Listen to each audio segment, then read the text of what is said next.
আসসালামু আলাইকুম ভাই। দাড়িওয়ালা যে সোহাগ ভাই, ওনার চেহারাটা দেখছেন কত সুন্দর, নুরানি দাড়িওয়ালা।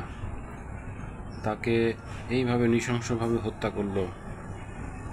কষ্ট লাগে ভাই, যতবার দেখতেছি ততবারই কষ্ট লাগছে। দেখতে পারতেছি না, খুব খারাপ লাগতেছে যে আমরা কোন দেশে বসবাস করি। এত বড় একজন ক্ষমতাশীল ইউনূস, ডক্টর ইউনূস, উনি ক্ষমতায় আছেন, তারপরেও কেন উনি চুপ করে বসে আছেন আমার বুঝতেছি না। কারণ এই যে পাথর দিয়ে হত্যা করা, পাথর দিয়ে নৃশংসভাবে হত্যা করা, এটা কিন্তু সারা বাংলাদেশেই হচ্ছে। ছোট ছোট বাচ্চাদেরকেও রেহাই দিচ্ছে না।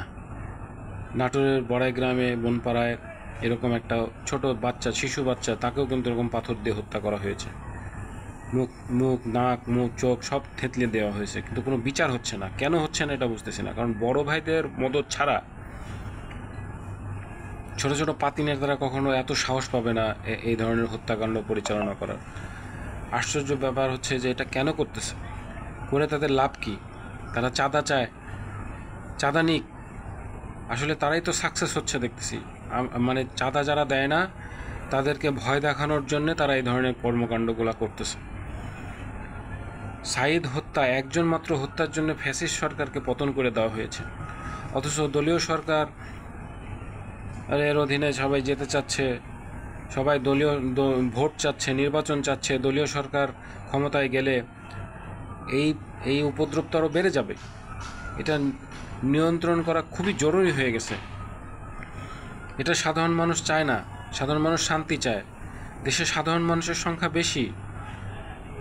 সামান্য কয়টা সন্ত্রাসীর কারণে দল এবং জাতি, দেশ সবাই ক্ষতিগ্রস্ত হচ্ছে। এটা কারো কাম্য নয়। আমরা চাই সুষ্ঠু বিচার, এমন বিচার করা হোক যেন মানুষ ভয় পায় যে এই ধরনের কাজ করা যাবে না। মানে এমনভাবে বিচার করা উচিত, প্রকাশ্য দেবালকে তাদেরকে ফাঁসিতে লটকানো উচিত, যেন সমস্ত দলীয় নেতাকর্মীরা বুঝে যে হ্যাঁ, এটা করলে এই ধরনের শাস্তি হবে। এরকম একটা কিছু করা উচিত। প্রশাসনের কাছে আমার আবেদন, এই ধরনের ঘটনা ভাই আমরা দেখতে চাই না। আমরা শান্তিকামী মানুষ, আমরা শান্তি চাই। আমরা অশান্তি, আমাদের নিশ্চয়তা কি? আমাদের বেঁচে থাকার নিশ্চয়তা কি? এই ধরনের অশান্তিকর পরিবেশ থাকলে আমরা কখনোই শান্তিতে থাকতে পারতেছি না। মানসিকভাবে আমরা ভেঙে পড়েছি। এটা আসলে সবার কাছে কাম্য না। ডক্টর ইউনূসের কাছেও আমার আকুল আবেদন, আপনি প্রয়োজনীয় পদক্ষেপ গ্রহণ করুন। তাছাড়া এই দেশ আস্তে আস্তে বিপদের মধ্যে চলে যাচ্ছে। 16 বছর আগেও আমরা এই ধরনের কীর্তিকলাপ দেখেছি। আমরা আর এই ধরনের কীর্তিকলাপ দেখতে চাই না। যদি তারা ভালোই হবে, তাহলে তারা ভালো কাজ করুক। ভালো কাজ করলে সবাই ভালো বলবে, আর খারাপ কাজ করার কারণে সবাই খারাপ বলবে।